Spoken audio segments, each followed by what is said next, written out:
Okay, so remember we were talking about the epiphany moment that you had when you realized that lust was like one of your biggest sins, and you telling me that there's a process for you to start to overcome it so you can move towards your celibacy. Oh, absolutely, yeah. For me, it's like, I realized that, you know how they have that saying, we're born into sin? Like, yes. That saying is literal, but what people don't understand is the sin that we're born into is world. This world is sin, because all of the problems that we have, yes, when you break it all down, it's connected to one sin or another. So it's very important that you have to keep that in mind. If you're born into sin, what you need to learn is what's the sin that is closely connected to you. Because if you know what sin you're closely battling, then you know how to win your war. See, everyone is going to be going through a personal war, their own personal battle. And once you're able to defeat your inner sin, then you become a stronger soldier for the spiritual battle that is ahead. Because society is a spiritual battle. Society is filled with a lot of people that are emotionally unstable because they're in fear of addressing past pain. But it's only until we all address those past pains that we'll be able to move forward collectively. So for me, I knew that one of my continuing urges was always sexual satisfaction and what I get from being with men. I always tell people it's never sex alone, it's the intimacy that I get with men. I love a man touching my body, the way they make me feel, you know. But I also knew that there was a craving, and the fact that there's a craving made me understand that there was a yearning, and I needed to understand, like, what am I feeding myself? Am I feeding myself something that's nutritious, or am I feeding myself poison?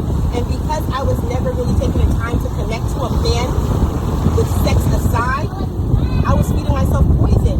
And everyone knows what happens with enough poison, we die. With enough poison, we get sick. And I've been sick. You know, I've had STDs before. You know what I'm saying? My vagina has been my pH balance has been off. I've had inflammation. I've had fibroids. These are all indicators like, listen, you're not doing it right. These are things we shouldn't even experience. These are elements in our body that should not exist, and we need to understand why are they here. Well, why are they here? Because we're putting our bodies in environments that's not conducive to us. So our body's trying to fight this environment. And yes, lust is a toxic environment to be in. Because for me, my celibacy isn't about giving up sex. I never wanted to give up sex. I love sex. I love connecting with a man sexually. I'm good at it. But just because I was good at it doesn't make it good for me. And it hasn't been good for me. Because you have to sometimes just stop and be like, wait, there's a pattern. You know? And you gotta be able to say, okay, I know what the pattern is. It's me fucking up. It's me making bad choices. It's me not taking the time to think, how would this benefit me and benefit others? Because if it's not benefiting me and it's not benefiting others, if it's not benefiting me and benefiting others, it's hurting someone.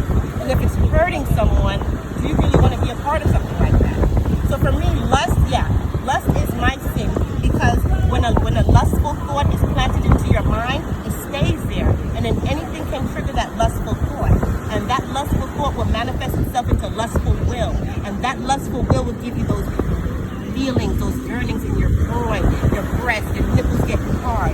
Now you're just feeling this energy that you want to get out. But that's not because you love the person and you just want to show them physically how much you care about them. It's because your lustful thought is willing itself into manifestation. So now you're ready to fuck.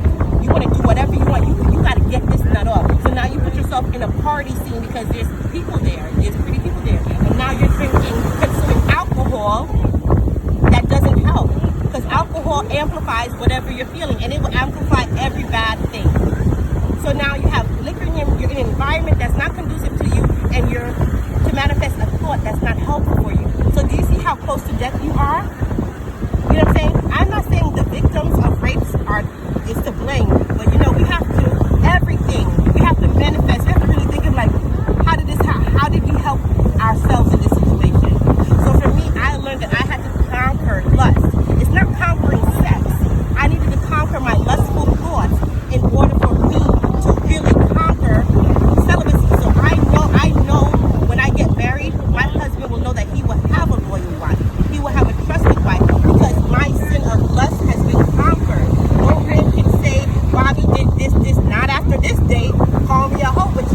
was a hoe after August of this year. You can't say I was a hoe in the middle of July because I call all y'all motherfuckers off. Once I realized this is my temple, no one, and I say